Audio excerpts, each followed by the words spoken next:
안녕하세요. 오늘은 동양 고전이죠. 주역의 한 꾀, 몽꾀에 담긴 의미를 저희가 살펴본 여러 자료들을 통해서 좀 깊이 들어가 볼까 합니다.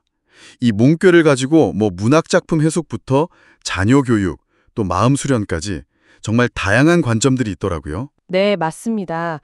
몽꾀하면 그냥 어리석다 이렇게만 생각하기 쉬운데 사실 그보다는 그 어리석음을 어떻게 벗어나서 깨달음으로 가는지 또 그 과정에서 올바른 이끌음이란 건 뭘지 상당히 깊은 통찰을 담고 있습니다. 오늘 바로 이 몽꾀가 말하는 깨우침의 지혜 이걸 함께 이야기 나눠보면 좋겠습니다. 네, 몽꾀의 그 상을 보면 위에는 산, 아래는 물, 그래서 산수몽이라고도 하잖아요.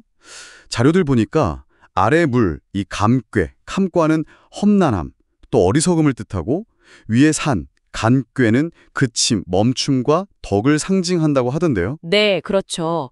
산 아래에 이제 험한 물이 흐르는 모습이에요. 그러니까 어리석은 몽과 그 험난한 칸이 속에서 산처럼 딱 멈춰 서서 덕으로 이걸 헤쳐나가야 한다 이런 의미로 볼 수 있습니다.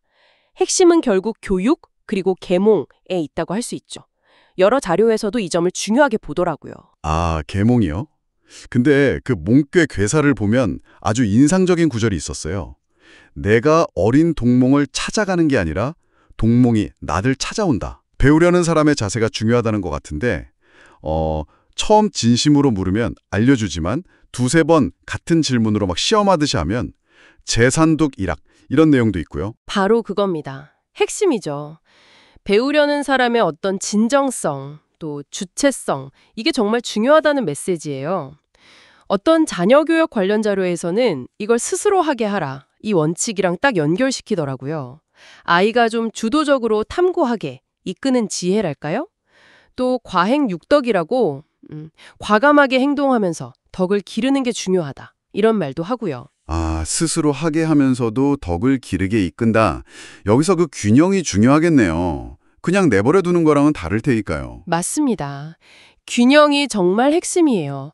엄격함, 즉 양과 부드러움, 음이 잘 조화를 이뤄야 한다는 거죠. 한 자료에서는 몽교의 첫 번째 효, 초효를 풀이하면서 처음엔 좀 기강을 잡되 양, 너무 숨막히게 하지는 않는 그런 균형 잡힌 교육 방식을 이야기하기도 했어요. 네네. 그러니까 무조건 자유만 주거나 아니면 너무 엄격하게만 하는 게 아니라 그 상황에 맞게 잘 이끌어주는 게 중요하다는 거죠.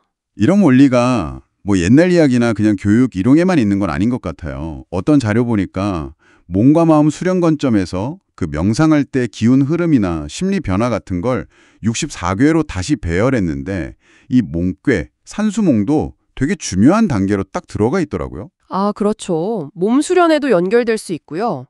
더 재미있는 건 문학작품 해석인데요.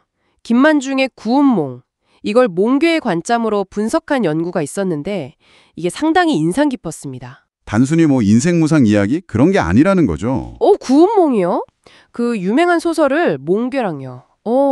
어떻게 연결하는 건가요? 좀 궁금한데요? 그 연구 내용을 보면 주인공 성진이 꿈에서 양소유로 살잖아요. 그 이야기가 사실은 그 당시 정치적으로 좀 혼란스러웠던 젊은 숙종임금을 향한 김만중의 메시지라는 거예요. 아, 숙종임금. 장희빈 문제도 있고 그랬던 때죠. 네, 그렇죠. 그러니까 숙종이 현실의 어떤 어리석음이나 혼란, 이게 바로 몽 상태인 거죠. 여기서 벗어나서 좀 성군으로 깨어나기를 바라는 그런 충정을 담았다는 해석입니다. 이게 마치 몽과 효사에 나오는 어린 성왕이 숙부인 주공의 도움을 받아서 점차 깨우쳐서 성군이 되는 이야기랑 구조가 비슷하다고 본 거예요. 와, 정말 흥미로운 해석이네요.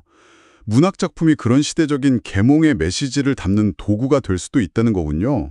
그렇죠. 몽과의 원리가 그렇게 확장될 수 있다는 걸 보여주는 좋은 예시죠. 네, 그럼 정리를 좀 해보면 몽과라는 게 단순히 어린아이의 무지만 뜻하는 게 아니라 배우고 성장해야 하는 모든 상태, 학생이든 리더든 아니면 뭔가 깨달음을 찾고 있는 당신 자신이든 다 적용될 수 있는 그런 보편적인 지혜를 담고 있다. 이렇게 볼 수 있겠네요. 결국 핵심은 배우려는 진실한 마음, 그리고 상황에 맞는 그 균형 잡힌 인도, 이게 중요한 것 같습니다. 자, 이런 이야기들이 당신에게는 좀 어떤 의미로 다가오시나요? 몽꾀는 깨달음이라는 게 종종 자기 자신의 어떤 부족함이나 혼란, 즉, 몽 상태를 정직하게 딱 마주하는 데서 시작된다는 걸 알려주는 것 같아요. 오늘 저희가 본 자료들을 보면 그 깨달음으로 이끄는 어떤 인도라는 것이 고전이나 스승처럼 우리가 예상하는 곳에서 올 수도 있지만, 아까 황태현 교수 강의록에 언급된 푸코나 니체의 관점처럼 때로는 고통스러운 경험같이 전혀 예상치 못한 방식으로 다가올 수도 있다는 걸 좀 보여주는 것 같습니다. 그래서 마지막으로 이런 질문을 한번 던져보고 싶어요.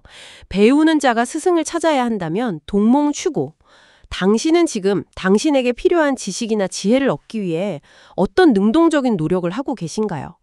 그리고 또 당신 자신이나 다른 사람들 모습 속에서 진정으로 알물 구하는 마음과 그저 막무가내로 떼쓰는 마음, 제3독, 이걸 어떻게 구분하고 계십니까?